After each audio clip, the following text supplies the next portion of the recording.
এই স্ট্র্যাটেজি যেটা আজকে তোমাদেরকে দিতে চলেছি, এই স্ট্র্যাটেজিটা যদি তোমরা ফলো করে পরীক্ষা দিতে যাও, আমি আশা রাখি তোমরা প্রত্যেকেই খুব ভালো ফলাফল করতে পারবে। বেস্ট রিভিশন হ্যাকস আজকে তোমাদেরকে শোনাবো, যে রিভিশন হ্যাকস এর আগে কখনোই তোমাদেরকে আই থিঙ্ক কেউ বলেনি। এই সময়ে অনেকে ভাবে প্রচুর পড়ে ফেলবো, রাত দিন এক করে ফেলবো, আমি আর কিচ্ছু জানি না, আমি শুধু পড়তে জানি। এইটা একদম করো। This is the vital point. F for full mock test. Strategically পড়ো, স্মার্ট স্টাডি করো, কিন্তু পরীক্ষার সময় হার্ডওয়ার্ক করা সবচেয়ে বড় ভুল। ও আলোর পথযাত্রী, এ যে রাত্রি, এখানেই থেমো না। তোমরা যারা যারা 2026-এ মাধ্যমিক পরীক্ষা দিতে চলেছ, তাদের ঘাড়ে নিঃশ্বাস ফেলছে টেস্ট পরীক্ষা। আর এই টেস্ট পরীক্ষাতে তোমরা কিভাবে তোমাদের সবচেয়ে ভালো ফল করতে পারো, কোন কোন ভুলগুলো না হয় এটা মাথায় রাখতে হবে তোমাদের, এবং কি স্ট্র্যাটেজিতে রিভিশন করবে, কি স্ট্র্যাটেজিতে এই কয়েকটা দিন পরীক্ষার সময় প্রিপারেশন নেবে, সেটা নিয়ে আজ তোমাদের মেন্টর, তোমাদের গাইড, তোমাদের টিচার, তোমাদের ভালোবাসা, তোমাদের বন্ধু, তোমাদের সহসঙ্গী, তোমাদের সহযোদ্ধা আমিনুল স্যার হাজির। এবং আজকে তোমাদেরকে পুঙ্খানুপুঙ্খভাবে বলবো এক্স্যাক্টলি এই পরীক্ষার সময়টাতে, এই যে কয়েকটা দিন আগে থেকে এবং পরীক্ষার সময় তোমরা কিভাবে ফুল ফোকাস করবে। এই স্ট্র্যাটেজি যেটা আজকে তোমাদেরকে দিতে চলেছি, এই স্ট্র্যাটেজিটা যদি তোমরা ফলো করে পরীক্ষা দিতে যাও, আমি আশা রাখি তোমরা প্রত্যেকেই খুব ভালো ফলাফল করতে পারবে। তোমরা কমেন্টে প্রথম কথা দাও যে তোমরা এই স্ট্র্যাটেজিটা ফলো করবে কি করবে না, তারপর আমি তোমাদের বাকি কথা শোনাবো। অবশ্যই তোমরা কমেন্টে প্রতিজ্ঞাবদ্ধ হও এবং তারপর তোমরা দেখো তোমরা পারো কি পারো না। So let's start. আমরা প্রথমেই চলে আসি যে আজকে আমরা কথা বলবো যে স্ট্র্যাটেজিটা নিয়ে, BSRFR মেথড। এই কয়েকটা ওয়ার্ড BSRFR, এই কয়েকটা অ্যালফাবেট তোমরা মাথার মধ্যে ঢুকিয়ে নাও, এবং এই প্রত্যেকটা অ্যালফাবেটের গুরুত্ব কতটা সেটা আমরা আস্তে আস্তে আস্তে আস্তে বলছি। প্রথমে বি। প্রথম তোমাকে যেটা করতে হবে পরীক্ষার আগে, তোমার মাইন্ডসেটটাকে বিল্ড করতে হবে, অর্থাৎ একটা পজিটিভ মাইন্ডসেট বিল্ড করতে হবে। সব সময় কি হয়, পরীক্ষার আগে ছেলেমেয়েরা সারা বছর পড়াশুনো করলেও বা না করলেও হতাশাতে ভোগে। যারা না করেছে তারা হতাশাতে ভুগছে, যারা করেছে তারাও হতাশাতে ভুগছে। স্যার আমি পারবো তো, আমার দ্বারা হবে তো, অনেকগুলো প্রশ্ন আমাদের মনের মধ্যে উঁকি দেয়। আসলে এই প্রশ্নগুলোকে সরিয়ে দিয়ে যদি আমরা পজিটিভ থাকতে পারি, যদি আমরা ভাবতে পারি yes I can do it, আমি পারবো এটা করতে, আমি পড়াশুনো করেছি, আমি এই জায়গাগুলো পড়েছি, আমার কনফিডেন্স আছে, আমি পারবো, আমি এখন একটু ভালো করে রিভিশন করি, রিভিশনে মন দিই। এটা না করে যদি আমরা দুশ্চিন্তা করি, যদি আমরা সময়টাকে চিন্তা করে নষ্ট করি, তাহলে অবশ্যই আমাদের তীরে এসে তরি ঢুকবে এবং এটাই স্বাভাবিক। তাই অবশ্যই আমাদেরকে ফোকাস করতে হবে আমাদের পড়াশুনোতে, নয় চিন্তাতে। চিন্তাকে সরিয়ে দাও, চিন্তাকে ধাক্কা মেরে ফেলে দাও এবং পড়াশুনোটাকে ফোকাস করো। পড়াশুনোটাকে যদি তুমি খুব ভালো করে থাকো তাহলে সেটাকে রিভিশন দাও, যদি তুমি মিডিয়াম করে থাকো বাকি যে জায়গাগুলো আছে সেই জায়গাগুলোকে কভার করার চেষ্টা করো, বা সেই জায়গাগুলোকে ছেড়ে দিয়ে যতটুকু করেছো ততটুকু ভালো করে করো।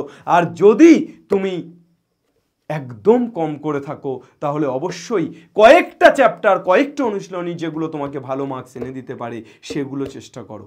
তা না করে যদি তুমি চিন্তা করো তাহলে কিন্তু সর্বনাশ। তাই চিন্তা নয়, তোমাকে করতে হবে চিন্তন।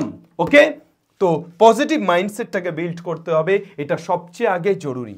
নেক্সট আমরা পরের স্টেপে চলে আসব যে পজিটিভ মাইন্ডসেট বিল্ড করার পর আমাদের কমপ্লিট সিলেবাসটাকে অ্যানালাইসিস করতে হবে। Mathematics, physical science, life science, ভূগোল, ইতিহাস, বাংলা, ইংরাজি, সমস্ত যে সাবজেক্টগুলো আছে সেই সাবজেক্টের সিলেবাস অ্যানালাইসিস করতে হবে। স্যার কিভাবে করব সিলেবাস অ্যানালাইসিস? সিলেবাস অ্যানালাইসিস করবে তোমরা তোমরা দুটো ভাগে ভাগ করবে, কোনটা তোমাদের কমপ্লিট আর কোনটা তোমাদের ইনকমপ্লিট, অর্থাৎ কোন কোন অধ্যায়গুলো তোমাদের এখনো ইনকমপ্লিট আছে টেস্টের আগে আর কোন কোন অধ্যায়গুলো কমপ্লিট আছে। এবার তারপর এই কমপ্লিট অধ্যায়গুলোর মধ্যে কোনটা তোমার কাছে সবচেয়ে সহজ লাগে, কোনটা তোমার কাছে মডারেট লাগে অর্থাৎ মিডিয়াম লাগে, এবং কোনটা তোমার কাছে হার্ড লাগে। এই ছকটা যদি তুমি ছকে ফেলতে পারো, তোমার ম্যাথামেটিক্সের যে চ্যাপ্টারগুলো আছে সেই চ্যাপ্টারগুলোর মধ্যে থেকে কোন চ্যাপ্টারগুলো থেকে তুমি একদম জল ভাত অঙ্ক করে আসতে পারবে, কোন চ্যাপ্টারগুলো চ্যাপ্টারগুলো একটু প্র্যাকটিস করতে হবে এবং কোন চ্যাপ্টারগুলো খুব টাফ তোমার কাছে লাগছে এইটা যদি তোমরা আলাদা আলাদা করে ডিভাইড করতে পারো তাহলে সেই অনুযায়ী তোমরা তোমাদের লেবারটাকে দিতে পারবে, তোমরা তোমাদের পরিশ্রমটাকে দিতে পারবে। ওকে, তাহলে এইভাবে সিলেবাসটাকে প্রথমে ডিফাইন করতে হবে। এইবার রিভিশন, বেস্ট রিভিশন হ্যাক্স আজকে তোমাদেরকে শোনাবো, যে রিভিশন হ্যাক্স এর আগে কখনোই তোমাদেরকে আই থিঙ্ক কেউ বলেনি। কি করবে তোমরা, কিভাবে রিভিশন করবে, তোমরা প্রথমেই সিলেবাসটাকে অ্যানালাইসিস করে নিলে, সেখানে তোমাদের কোনগুলো কমপ্লিট সিলেবাস কোনগুলো ইনকমপ্লিট সিলেবাস দেখে নিলে। প্রথম ফার্স্ট স্টেপ যে কমপ্লিট এবং ইনকমপ্লিটের মধ্যে যেগুলো কমপ্লিট আছে সেগুলো তো আছেই, সেগুলো রিভিশন দেবো। যেগুলো ইনকমপ্লিট তার মধ্যে কতগুলো তুমি টেস্টের মধ্যে করতে পারবে। যদি ইনকমপ্লিটের সংখ্যাটা বেশি হয় তাহলে কয়েকটা চ্যাপ্টারকে তুমি চুজ করো, যদি ইনকমপ্লিটের সংখ্যাটা কম হয় তাহলে সবগুলোই তুমি করে ফেলার চেষ্টা করো। যদি নাও করো, কমপ্লিট যে জায়গাটা তোমার আছে সেই জায়গাটাকে তোমাকে স্টেপ বাই স্টেপ ভাঙতে হবে যে কিভাবে তুমি সেটাকে রিভিশন করবে, প্র্যাকটিস করবে। তোমার হাতে কতদিন সময় আছে প্রথমেই তুমি ডায়েরিতে লিখে ফেলো যে আমার হাতে 7 দিন সময়, বা আমার হাতে 6 দিন, বা আমার হাতে 4 দিন সময় আছে। এবার এই 4 দিন সময়টাকে তুমি ডিস্ট্রিবিউট করো। তোমার 24টা চ্যাপ্টার ধরো ম্যাথামেটিক্সে, 4 দিন সময় তুমি কি করবে, 24/4 অর্থাৎ 6, অর্থাৎ তোমাকে প্রত্যেক দিন 6টা করে চ্যাপ্টার প্র্যাকটিস করতে হবে বা রিভিশন করতে হবে। তো এইভাবে যদি আমরা ছক করতে পারি তাহলেই কিন্তু আমরা খুব ভালোভাবে এগোতে পারবো। এবার বিষয় হচ্ছে যে আমরা সময় এবং সিলেবাসকে সঠিকভাবে ভাঙবো, অর্থাৎ আমাদের যে কমপ্লিট সিলেবাসটা আছে সেই কমপ্লিট সিলেবাসটাকে আমাদের যে সময়টা আছে সেই সময় অনুযায়ী আমরা ভেঙে ভেঙে ভেঙে ভেঙে নেব। আমি যেটা ছোটবেলাতে করতাম, যেটা আমি খুব বেনিফিট পেয়েছি, সেটা হলো, এবং অনেকেই যারা ভালো স্টুডেন্ট তারা এই ফর্মুলাটাই ফলো করে, সেটা হলো কি যে আমরা পুরো সিলেবাসের যে যে সূচিপত্রে যে যে চ্যাপ্টারগুলো আছে সেই চ্যাপ্টারগুলোকে দেখে নেওয়ার পর আমাদের যে টাইমটা আছে সেই টাইম অনুযায়ী আমরা প্রত্যেকটা সাবজেক্টে ডিস্ট্রিবিউট করে দিচ্ছি। আজকে আমি ম্যাথ আর লাইফ সায়েন্স পড়বো, কাল আমি ফিজিক্যাল সায়েন্স আর জিওগ্রাফি পড়বো, পরশু আমি বাংলা ইংলিশ পড়বো। এইভাবে প্রত্যেকটাকে ডিভিশন করে করে কতটা পড়বো সেটাকে আমরা আগে থেকে যদি সিগনিফাই করে নিতে পারি তাহলেই কিন্তু সুবিধা। এবার অনেকে কি করে যে অনেকে ভেবে নেয় অনেক কিছু, কিন্তু করতে পারে না। কি ভেবে নেয়, অনেকে ভেবে নেয় যে আজকেই আমি ম্যাথের সব কমপ্লিট করে দেবো। It's impossible. কেননা ম্যাথের সব চ্যাপ্টার তুমি একদিনে কমপ্লিট করতে তো পারবে না বাবা। তাহলে তোমাকে কি করতে হবে, তুমি যদি এটা ভেবে থাকো যে আমি একদিনে সব পড়ে নেবো, তাহলে যেটা হবে সেটা হচ্ছে তোমার চিন্তা বেশি হবে, পড়া কম হবে। কারণ তুমি যত সময় যাবে তোমার মনে হবে এই আজকে তো হবে না, কি করবো এবার, কি হবে। এটা না করে তুমি ছোট ছোট ভাগে ভাঙো, অর্থাৎ তুমি আজ 4টে চ্যাপ্টার, কাল 5টা চ্যাপ্টার, পরশু 6টা চ্যাপ্টার, এভাবে যদি তুমি ভেঙে ফেলতে পারো না, অনেক বেশি বেনিফিটেড হবে। আমি বলছি, তুমি শুনে রাখো, তুমি যদি এভাবে কাজ করো তুমি বেনিফিট পাবেই 100%। তাহলে এই হচ্ছে তোমার বেস্ট রিভিশন হ্যাক্স, অর্থাৎ এভাবেই কিন্তু রিভিশন করতে হয়। স্যার রিভিশন করা মানে কি প্রত্যেকটা অঙ্ক করা? স্যার রিভিশন করা মানে কি বইয়ের প্রত্যেকটা জিনিস পড়া? না, অবশ্যই নয়। রিভিশন করা মানে হলো আমি জাস্ট চ্যাপ্টারটা খুলবো, অঙ্কের চ্যাপ্টারটা খুলবো, চ্যাপ্টারের অঙ্কগুলো দেখে নেব। আমি জাস্ট চোখের দেখা দেখবো, যেটা মনে হবে যে না এটা তো ভুলে যাচ্ছি, এটা তো পারবো না মনে হচ্ছে, অন্তত সেই অঙ্কটাকে একবার করে নেওয়া। বাকি অঙ্কগুলো যেগুলো পারবো মনে হচ্ছে সেগুলোকে শুধু দেখে নেওয়া, চোখের দেখা দেখে নেওয়া। ফেয়ার খাতা পাশে রাখো, অঙ্ক বই পাশে রাখো, চোখের দেখা দেখে নাও। বই দেখে দেখে তুমি কল্পনা করো, আচ্ছা এই অঙ্কটা এইভাবে হবে, আচ্ছা এই অঙ্কটা এইভাবে হবে। কল্পনা, তোমাকে করতে হবে না, কষতে হবে না। আর যদি কোনো অঙ্ক মনে না পড়ে তুমি ফেয়ার খাতা দেখো, তারপরও যদি মনে হয় ভুলে যাবো তারপর একবার তুমি করে নাও। তাহলে 3টে জিনিস পাশে থাকবে, বই, ফেয়ার খাতা, রাফ খাতা। এই 3টে জিনিস নিয়ে তুমি ম্যাথ প্র্যাকটিস করতে বসবে। স্যার অন্যান্য সাবজেক্টগুলোর প্রত্যেকটা লাইন বাই লাইন পড়তে যাবে না বাবা।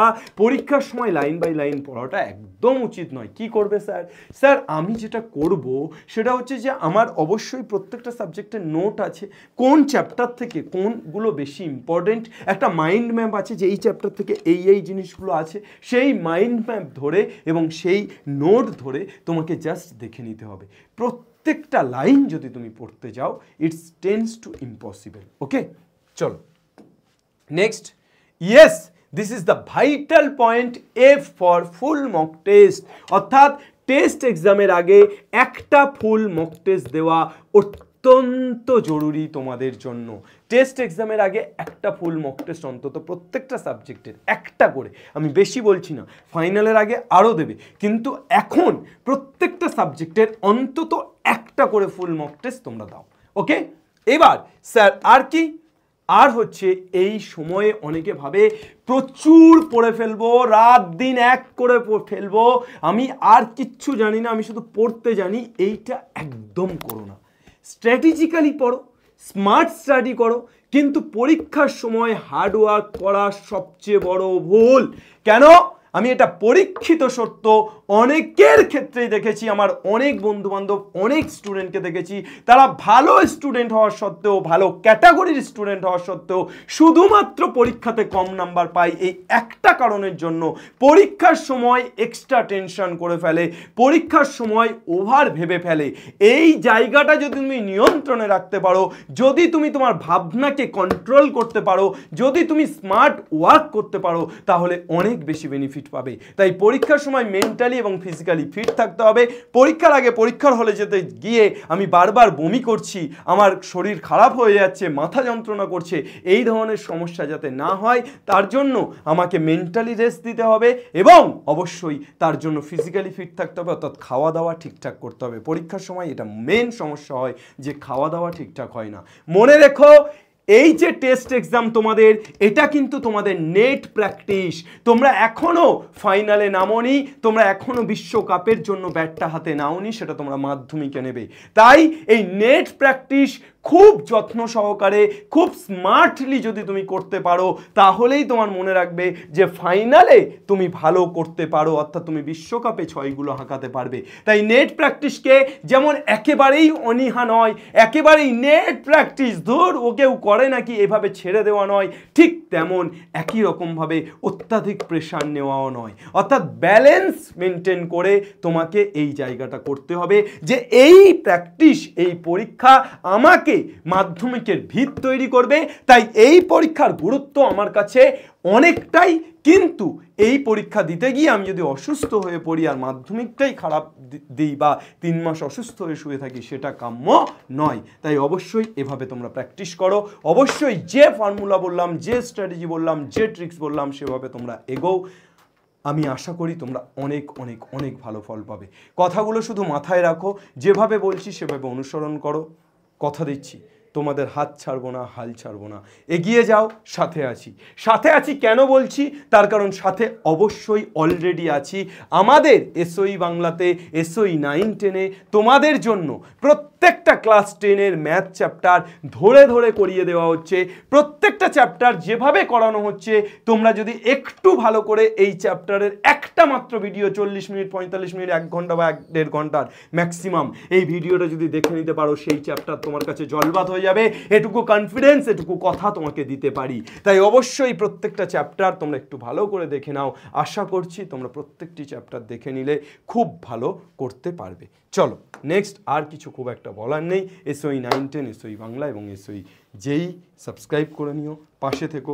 কোনো রকম কোনো সমস্যাতে হলে আমাকে কিছু জানাতে চাইলে অবশ্যই SOE Bangla official contact number 8927185025-এ কন্ট্যাক্ট করো। সমস্ত রকমভাবে তোমাদের সাহায্য করা হবে, পাশে থাকা হবে, প্রতিশ্রুতি দিলাম। আসলে আমরা সহযোদ্ধা, তাই হাল ছেড়ো না বন্ধু, কণ্ঠ ছাড়ো জোরে। দেখা হবে তোমায় আমায় অন্য গানের ভরে। বাংলা পড়বে, শিখবে এবং বাংলা জিতবে। জয় হিন্দ।